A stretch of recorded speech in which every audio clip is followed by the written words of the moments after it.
Amigos e amigas, eu sou Carlos Maia, sou dirigente do Movimento Organizado Curitibano e esse é o programa 60 Minutos. Dando sequência à nossa série de apresentação dos companheiros que fazem parte do nosso movimento, Coxa Comunas e MOC, hoje nós temos aqui a presença do companheiro Ivandenir Pereira, um conhecido nosso das antigas, mais de 2 décadas de atuação política, né, camarada? E ele também agora faz parte conosco aí, né, como coxa branca fanático que ele é. Fanático não, né, que é coisa do inimigo.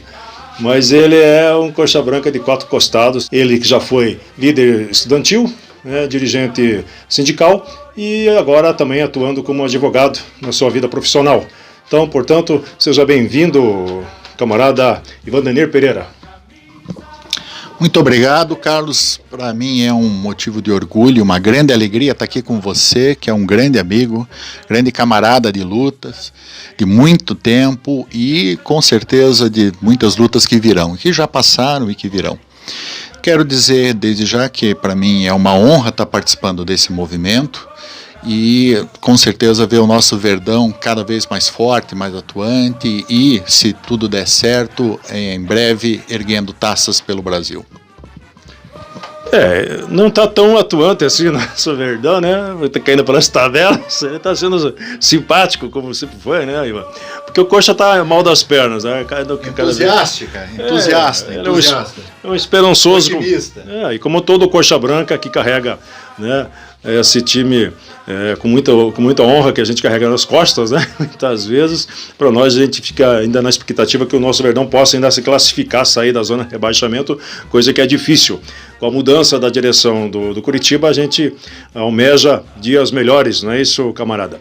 Portanto, eu quero dizer o seguinte, então nós vamos também fazer uma apreciação também do cenário político, que é esse também o objetivo da nossa organização, que é a proposta da nossa, de fato, da nossa frente de atuação, que é um coletivo de torcedores, seja o MOC, que é o Movimento Organizado do Curitiba, Curitibano, ou o Coxa Comunas, que é o coletivo de torcedores. Essas duas organizações pretendem e fazem e tentam fazer aqui no Paraná o debate do campo das ideias, da luta de esquerda. Então, na sequência, vamos fazer então uma leitura de conjuntura, né, quantas andas nesse país que a gente vive em momentos tão cruéis e difíceis que a gente passa por um governo que a gente julga genocida e fascista. Mas isso é no final da nossa apresentação. Portanto, conta para nós então, Ivandenir, como é que foi esse teu surgimento na luta política, estudantil e sindical e demais aí? Tudo começou por causa de um jaleco, um guarda-pó, um jaleco. Eu era estudante no Colégio Estadual do Paraná em 1993, faz tempo, eu sei disso. E havia uma obrigação imposta pela então diretora do colégio, que era uma interventora, na verdade, de que todos deveriam usar aquele uniforme, que era estranhamente só vendido por uma associação de pais e mestres, que era ligada também a essa mesma diretora. Um esquema bastante suspeito à época. E por causa daquele jaleco e de ser contra esse procedimento que eu considerei autoritário e excludente à época, acabei me envolvendo com o movimento estudantil, fui conhecendo a UPES, a UP, a União Paranaense dos Estudantes Secundaristas, entidade da qual eu fiz parte, a UP, a União Paranaense dos Estudantes, que são os universitários no caso, a UJS, a União da Juventude Socialista, que eu acabei me filiando, e o próprio PCdoB, que é o partido que eu sou filiado até hoje, desde 1993, com um pequeno período em que eu tive afastado. Foi dessa luta por causa desse jaleco. Tudo começou com uma questão simples, e para você que está aí nos assistindo, ver como às vezes uma pequena coisa, um singelo momento pode alterar o curso da sua vida. Foi uma espécie de faísca, né, que dinamitou o negócio. E naquele período, em 93, 94, a gente estava sob o governo de Fernando Henrique Cardoso, não é isso? Um governo que a gente chamava na época de neoliberal, entreguista, antinacional e antipopular, que era um governo que sucedeu o Collor na sequência, que também era um governo que já colocava essas mesmas linhas de atuação prática da economia baseada no mercado, a privatização da economia, que ainda tinha alguns resíduos construídos pelos militares, isso não é de se negar, que era a economia estatal em alguns setores. E naquele projeto todo do Fernando Henrique Cardoso também tivemos grandes mobilizações de ruas, onde os estudantes participaram teve uma grande participação dos estudantes, né, da juventude, desde a época do Fora Collor, que eram chamados caras pintadas, que foram as ruas, diferente do que foi posto tempos atrás aqui no Brasil, onde a Globo e os meios de comunicação deram o golpe e tiraram a Dilma. Naquele período, não foi, Vanderlei, não teve apoio da mídia para retirar o Collor. Foi uma luta dos movimentos sociais e dos estudantes. Você acabou se envolvendo o colégio estadual do que você fazia parte, participou daquelas mobilizações, fora a FHC também na sequência, do Fora Collor? Então, em 93, quando eu comecei a militar, já tinha passado esse movimento do Fora Collor. Em 92 era o Fora Collor, eu cheguei a participar de algumas manifestações, mas eu não participava ativamente, organicamente do movimento estudantil. Em 93 era ainda o governo do Itamar Franco, na verdade, que era o vice do Collor, que havia sido derrubado por um processo legítimo de impeachment, porque pipocaram inúmeros casos de corrupção, comprovadamente de corrupção, desvios e outras falcatruas diversas que Collor se envolveu, e esse movimento foi um movimento de massa, construído a partir do movimento estudantil, construído especialmente a partir do movimento estudantil. Grandes mobilizações da UNE, da UBS, na época, que deram a tônica, inclusive levaram setores do movimento social que eram contrários à bandeira do impeachment do Collor, do Fora Collor, vinha a somar, porque começaram a acreditar a partir das grandes mobilizações que surgiram lá em 92. Só um recorte, então, Vanderlei, de fato, em 93 era o Itamar, o Fernando Henrique fazia parte do governo Itamar ainda, ele era ministro da Economia, que é ali que foi lançado o Plano Cruzado, aquela coisa toda que deu origem ao FHC. Mas só fazendo um recorte, bem isso, o FHC entra, portanto, em 94 na presidência do país, né? Tem até aquele Fusquinha 93, o Fusca Itamar. Lembra-se que o Itamar ele quis fazer voltar o Fusca, criar uma marca para sua gestão, enfim, né? Em 94 foi a campanha. Isso. E em 95, efetivamente, o Fernando Henrique entrou. Fernando Henrique foi um governo péssimo, entreguista, neoliberal, aprofundou o neoliberalismo do Fernando Collor e sofreu forte luta do movimento sindical e do movimento de juventude, movimento estudantil, movimento popular de forma geral. Infelizmente não teve tanta mobilização ao ponto de conseguir evitar muitas derrotas, entre elas uma entrega considerável do patrimônio público construído com o esforço coletivo de todos os brasileiros, como a Vale do Rio Doce, por exemplo, uma importante mineradora, está aí, é a mais importante mineradora do mundo atualmente. E tantas outras companhias importantes que foram vendidas a preço de banana e com diversas denúncias de corrupção envolvendo parentes do próprio Fernando Henrique Cardoso, que hoje posa como um anjinho. É sempre chamado na mídia para ficar se manifestando, dando opiniões sobre o governo, sendo que seu governo é público e notório, chafurnou no mar da corrupção, inclusive para garantir a sua reeleição. Mas só retomando aqui, Maia, esse período foi também um período de muitas lutas, mas foi um período que eu acabei me formando e passei a militar no movimento comunitário durante um breve período, ajudei um pouco no movimento de ocupação e de resistência do pessoal que mora ali no Guarituba, em Piraquara. Foi um momento importante de ajudar a organizar a associação de moradores, lutar por melhorias assim mais básicas, mínimas para as condições de vida, e posteriormente passei ao movimento sindical. Muito bem, e já chegando em 98, ainda sobre o governo do Fernando Henrique Cardoso, 98, 99, não é isso? 98. E então, para você pular do movimento sindical e movimento estudantil, movimento comunitário, como é que se dá a tua atuação no movimento sindical, que acho que é a tua terceira fase aí, com mais propriedade em relação à luta dos trabalhadores, não é isso? Como é que se dá esse processo aí? Na verdade, acabei de me tocar que eu estou me sentindo velho, porque eu já estou contando uma história que já fui jovem, já fiz movimento comunitário, agora fiz movimento sindical, daqui a pouco estou contando meu movimento nos asilos de Curitiba. Só um pouquinho, deixa eu só explicar também, eu tinha 15 anos quando vivi esse processo, então eu estou com 40 anos. É verdade, Pinóquio. Enfim, O movimento sindical é uma transição muito interessante para quem é militante e vem de outros movimentos. Ele é um movimento que tem uma dinâmica toda própria. Existe muita coisa boa e existe muita coisa ruim no movimento sindical, mas uma coisa eu quero cravar aqui: os sindicatos são uma organização fundamental na sociedade, são muito importantes. O enfraquecimento do movimento sindical repercutiu no enfraquecimento do poder de barganha dos trabalhadores e da diminuição dos direitos, especialmente na reforma trabalhista última, que simplesmente dizimou uma parte considerável dos direitos dos trabalhadores, afastou, inclusive, a possibilidade desses buscarem no poder judiciário os seus direitos, porque hoje há uma tal de taxa de sucumbência que nunca houve, que cria casos, aberrações, em que o indivíduo entra para buscar os seus direitos e sai devendo da justiça, que é uma coisa deveras preocupante. E essa reforma foi vendida como se fosse a solução, né, Maia? Ia gerar inúmeros empregos, não ia? Não era essa a promessa? Estamos aí com 15% de desempregados.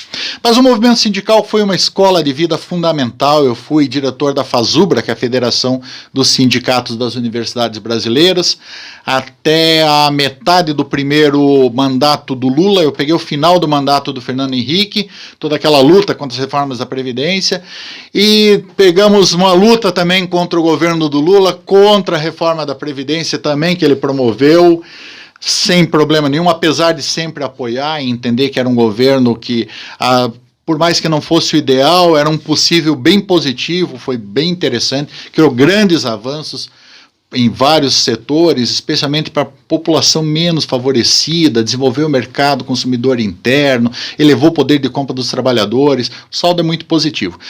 Terminei meu mandato na FASUBRA, não quis me manter nas entidades sindicais, como eu acredito que seja um problema de uma eterna manutenção, o sujeito nunca mais sai daquele sindicato. Está 40 anos lá e não sai mais. Lembrando de uma situação, então, disso que você está falando, né, dos eternizados no movimento sindical, que esse é um problema que existe ainda. Nós atuamos, não foi, Ivaneri, em 1998, pelo Sindicato dos Vigilantes. O Movimento de Oposição ao Vigilante. Movimento de Oposição dos Vigilantes. Né? Que era uma luta, um bate-chapa com o atual, na época, presidente do sindicato, há 30 anos atrás, 25 anos atrás, é isso, né? E ele até hoje está na presidência. A gente lutou para tirar o cara há 25 anos atrás, e é um cara até boa praça, se ele estiver ouvindo a gente, nos vendo, um grande abraço para Luiz Soares, né? O companheiro lá do João Soares, do Sindicato dos Vigilantes, numa luta que nós fizemos e envolveu muita gente na época lá, muitos trabalhadores, que nós atuamos junto. 25 anos depois, o cara ainda é presidente. Não sei se saiu agora esses dias, mas até ontem era.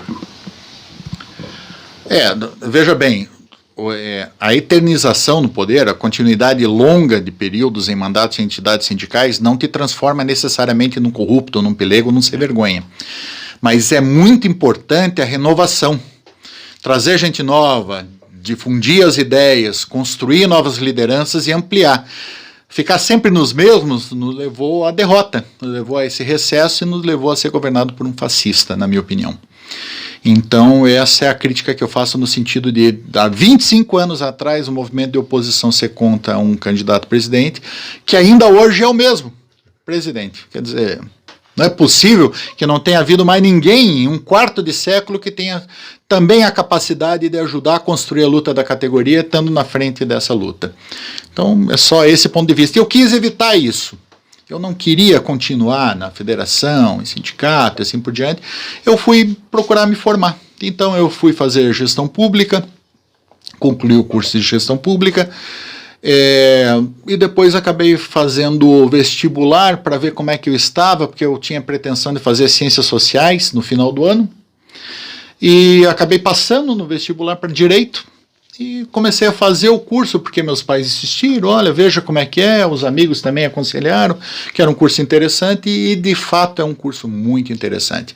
Acabei me formando em 2011, e de lá para cá tenho atuado especialmente na área trabalhista, por conta desse passado, dessa vivência, é claro, mas não só.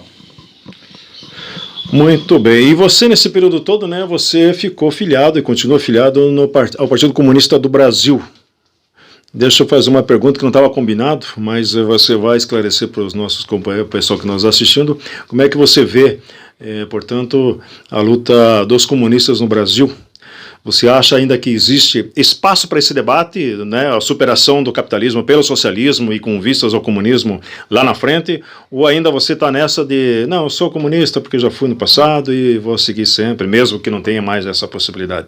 Ou você acredita ainda na possibilidade do socialismo? Enquanto houver antagonismo de classe, enquanto houver luta de classes, a ideia do socialismo não morrerá. Eu acredito piamente, acho que é fundamental a gente superar o capitalismo, construir uma sociedade que não tenha privilégios para poucos e a miséria e desgraça para muitos. Uma sociedade como agora a gente está vendo, uma ameaça de que tenha vacina para aqueles que tenham dinheiro e nada para aqueles que não têm, que dependem do SUS, que vão depender da boa vontade de um sujeito que, sinceramente, é o que há de pior que surgiu na política nos últimos tempos. Dá até saudade do Fernando Henrique. Olha que o Fernando Henrique era muito ruim. Mas eu tenho profunda convicção de que ou a gente supera esse sistema, que é um sistema excludente, que é um sistema que privilegia uma meia dúzia em detrimento da ampla maioria, que traz fome, guerra e miséria, e a gente parte para uma outra sociedade, uma sociedade socialista, em que a justiça social prevaleça, ou a gente vai para a barbárie. Então eu tenho convicção sim, Carlos, é socialismo ou barbárie. Muito bem. Convicção, eu acho que você tem mais convicção de que o socialismo é possível, né? E eu também acredito nisso, do que o Coxa permaneça na primeira divisão. Dada a realidade posta aí, né? As condições estão aí. Mas não vamos se entregar. Não. Até o último momento. A gente luta para que a gente se mantenha na primeira divisão. Ainda tem chance, muito remota, mas vamos estar acompanhando. Tem uma mosca aqui, deve ser fascista essa mosca, sabe quem está debatendo aqui? O atleticano, é coisa, né? Quero separar. Bolsonarista. Atleticano, coitado, não tem jeito tão ruim assim quanto os fascistas também, né? São nossos adversários no campo, o Ivanir, os atleticanos, a gente não, né? Mas eles são nossos companheiros de luta também. Aliás, deixa eu te contar, Ivanir, você não participou da fundação da nossa organização, que vai completar em maio aqui 1 ano, onde a gente nasceu, 31 de maio. Foi o ano que o MOC e o Coxa Comunas nasceram, numa ação que nós fizemos em conjunto com as demais torcidas do Paraná. Os co-irmãos nossos do Atlético Paranaense, que era na época CAP Antifas, e também o Atlético Resistência, junto com o Paraná Democracia, tem outro nome que me escapa o nome, do Paraná Clube, que nós fizemos uma união, uma unidade junto a essas 4 torcidas para ir às ruas. A gente se concentrou lá nos gramados na frente do Palácio Iguaçu, que eram aquelas carreatas que estavam existindo todo domingo, não sei se você lembra, dos bolsonaristas. Lembro, sim. Era todo final de semana, todo domingo, aquelas bandeiras verdes, aquele povo racista, fascista, saíam às ruas para fazer apologia ao governo criminoso do Jair Bolsonaro. E a gente a gente entendeu que a gente deveria também mostrar as caras. Está tendo um retrocesso do campo da esquerda nos movimentos sociais, e as torcidas naquele momento no Brasil todo estavam se colocando nas ruas. Começou lá em São Paulo, pelo movimento Somos Democracia, da qual a torcida da Gaviões da Fiel do Corinthians organizou aquelas manifestações lá, juntando outras torcidas também do Palmeiras e do próprio Santos, depois na sequência São Paulo, torcida do São Paulo, independente, e também fazendo com que o Rio de Janeiro se manifestasse, Brasília se manifestasse, com os times de lá, as torcidas de lá, e fez com que aqui no Paraná a gente também se mobilizasse para ir às ruas. Não para confrontar com os fascistas, mas para demonstrar que tinha também manifestação de esquerda, uma certa resistência, e no final das contas eles se amedrontaram e fugiram das ruas a partir daquele 31 de maio. Naquele dia de domingo à tarde, nós nos concentramos na frente da manifestação que eles fariam pelas ruas do centro de Curitiba, e eles não passaram ali, fazendo aquela velha máxima de que a gente sempre chama de que fascistas não passarão. Eles não passaram naquela vez e até hoje não passaram mais. Não sei se de medo, porque a gente também não vai impedir eles passarem. Mas quero dizer que nosso movimento nasceu em plena luta. Portanto, lembrança que eu faço do Atlético Paranaense. E eu estou me movimentando, parece louco aqui. Isso. Então tá, mas Menos. aqui essa cadeira aqui tá boa de rodar aqui. Então é o seguinte, mas me conta então, nessa trajetória tua, camarada Ivandenir, como é que você está vendo então o panorama político de hoje? Olha aí. Eu diria o seguinte, essas mobilizações como essa que você acabou de relatar, do movimento, do MOC, do Coxa Comunas, dos atleticanos, dos paranistas, ela é fundamental para essa conjuntura que a gente está vivendo. Em que pese a gente está numa pandemia, então não há muita possibilidade de mobilização nas ruas, a mobilização, ainda que seja virtual, é muito importante para barrar os retrocessos que esse governo tem representado para nós. Sejam não só na pauta de costumes, essa pauta de costumes ou as asneiras que normalmente o presidente da República faz e falam, são para desviar a atenção do que realmente importa. E o que realmente importa é que o Brasil está sendo destruído. O Brasil está sendo recolocado como uma colônia em que exporta produtos primários e compra produtos industrializados. O mercado interno está sendo destruído. A massa salarial está sendo achatada o máximo possível. Tem que haver resistência. Tem que haver luta. Nesse momento, há muita dificuldade para a gente se organizar, porque existe uma espécie de uma crença de que está perdido, que há uma nova direita, que essa direita é incrível, poderosa, maravilhosa e etc., e não é.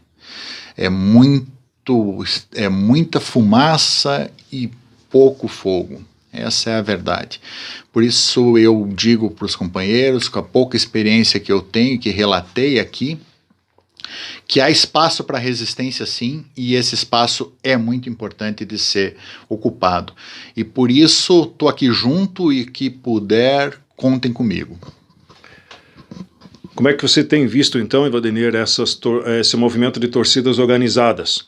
Porque sempre foi colocado na mídia, né, de que torcida organizada são um bando de pessoas desocupadas, que gostam de quebrar tudo, tirando a parte deles, da classe média, claro, que eles dizem que são comportados, mas o resto é ralé na concepção do que foi posto aí, né, pela mídia e está na cabeça do povo. Que torcida organizada é violenta, quebram tudo, bêbados. Você não acha, e o que você vê, como é que você vê essa informação? Você acha que foi tudo que se origina das periferias, o do povo pobre, é visto como potencial inimigo pelas classes dominantes? Quando eles veem milhares e milhares de pessoas concentradas em agrupamentos como torcidas, seria uma ameaça para elas, daí colocar essa pecha de perigosos, de bandidos e coisa que o valha? E no momento que a gente começa a tomar consciência que os torcedores, o grupo de torcidas, como do campo da esquerda, que nós atuamos, começa a tomar consciência e ir para as ruas para defenestrar aqueles que são inimigos do povo, você acha que isso é um sinal de esperança dos movimentos sociais também, de saírem às ruas? Ou seja, a contribuição das torcidas, como é que tu vê esse processo? Com certeza, a criminalização que existe de tudo que vem da periferia. Basta ver como são tratados os bailes funks, que é um fenômeno de periferia estrito sensu. São tratados de forma marginal. São considerados eventos de drogados, de bandidos e que devem ser reprimidos a qualquer custo da forma mais violenta possível. Já as raves, as festas embaladas à música eletrônica e diversas drogas, como são frequentados pelos filhos da pequena burguesia e da classe média, normalmente não sofrem repressão nenhuma. Então, com certeza, esse movimento das torcidas organizadas, Carlos, que sempre foi uma atividade muito mais da periferia, ele sempre vai ser marginalizado pela elite que se sente ameaçada quando há um empoderamento desse pessoal da periferia. Qualquer forma de organização que traga um empoderamento para o pessoal da periferia vai ser visto como uma ameaça. Então não tenha dúvidas, vai aparecer. À medida, inclusive, que o MOC vá se enraizando, tomando maior corpo, e eu espero que isso aconteça, não duvidem a aparecer vai aparecer notícias desses sensacionalistas do direito criminal tentando dizer que a violência, drogas e assim por diante que deve ser reprimido. Agora, com certeza é um exemplo a ser seguido e as entidades aí que estão no movimento sindical, no movimento estudantil, movimento comunitário, todas as formas de organização, os camponeses do MST devem observar junto aí com as torcidas organizadas que é possível lutar, que é possível reivindicar, que não é tão recuado assim o momento, que é possível lutar e barrar esse retrocesso. Muito bem, Vandenir. Eu acho que a gente vai chegando ao fim da nossa apresentação do companheiro hoje aqui.